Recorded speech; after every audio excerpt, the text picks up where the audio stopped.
नमस्कार दोस्तों, मेरा नाम योगेंद्र कुमार और आप देख रहे हैं देखा भारत। तो चलिए चलते मैं आपको लेकर चल रहा हूँ उत्तर प्रदेश के एक प्रमुख जिले सहारनपुर की तरफ, जो वर्तमान में लकड़ी पर शानदार नक्काशी और कपड़े के थोक व्यापार के लिए जाना जाता है। सहारनपुर एक ऐतिहासिक शहर है और शहर ने बहुत से उतार चढ़ाव देखे हैं। सहारनपुर का नेहरू मार्केट साड़ियों के थोक व्यापार के लिए जाना जाता है। यहाँ से साड़ियों का थोक व्यापार बहुत बड़े पैमाने पर किया जाता है और ये शहर आम व चावल के व्यापार के लिए भी जाना जाता है। सहारनपुर की स्थापना 1340 ईस्वी के आसपास हुई थी और इसका नाम राजा शाह रणबीर के नाम पर पड़ा था, जिसे बाद में मुगलों ने बदलकर सहारनपुर कर दिया था। तो चलिए चलते हैं सहारनपुर के प्रसिद्ध स्थानों की तरफ।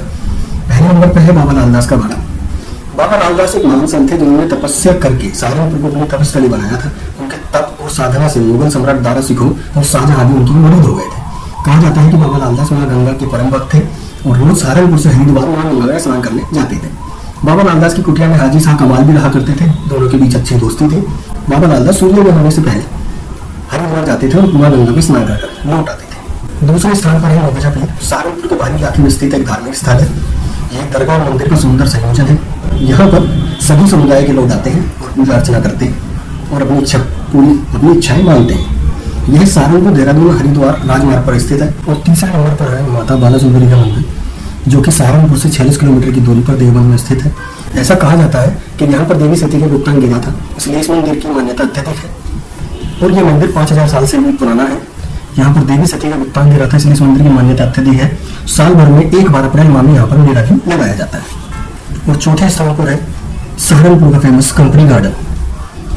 अंतिम मुगल काल में बसाया गया कंपनी गार्डन शहर के लोगों के लिए ऑक्सीजन सप्लाई का एक बड़ा स्रोत है। इसको मुगलों के समय 1750 शाही आनंद गृह के रूप में स्थापित किया गया था। अब यह प्रशिक्षण केंद्र के रूप में विकसित है। कंपनी गार्डन प्राचीन काल से वनस्पति पौधों के संकलन, शौर्य कार्य इन विकास का देश में मुख्य केंद्र रहा है।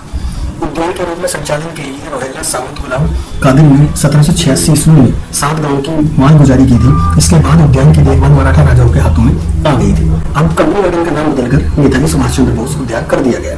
और 5वें नंबर पर है भूरा देवी मंदिर। उत्तर प्रदेश के सहारनपुर जिले में स्थित शाकुंभरी देवी मंदिर में बाबा भूरा देव का मंदिर है।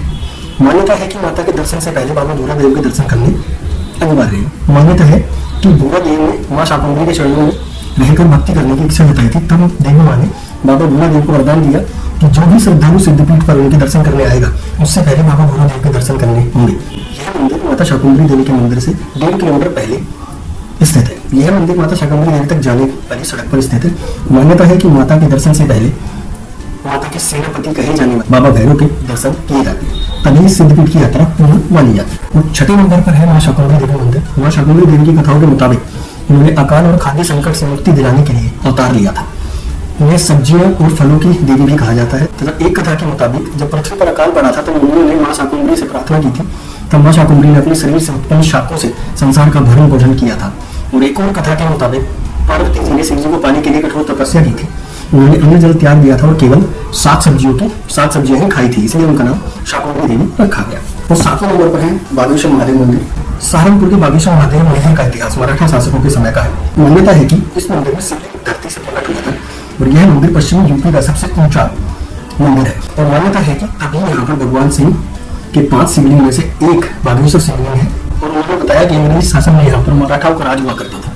पुजारी ने बताया कि उस समय जो कंपनी गार्डन में गोरखा कर्मचारी हुआ करते थे, उनमें से एक कर्मचारी ने शिवलिंग पर एक छोटे से शिव मंदिर की स्थापना करने का काम किया। और 8वें नंबर पर है भूतेश्वर महादेव मंदिर। सहारनपुर के भूतेश्वर महादेव मंदिर का निर्माण मराठा शासन के दौरान हुआ था।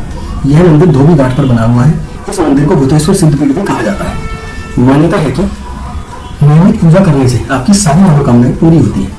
बताया जाता है कि द्वापर युग में अज्ञातवास के दौरान पांडवों ने इस स्थान पर भगवान शिव की पूजा की थी और पांडवों की पूजा से प्रसन्न होकर भोलेनाथ ने दर्शन दिए थे। इसके साथ ही भगवान ने कौरवों पर विजय का आशीर्वाद भी दिया था।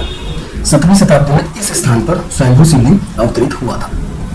और 9वें स्थान पर है शिवधाम, जहाँ पर गुप्ता ब्रदर्स ने 300 करोड़ की लागत से अक्षरधाम की तर्ज पर शिवधाम बना रहे। इस मंदिर का निर्माण कार्य 2014 से चल रहा है।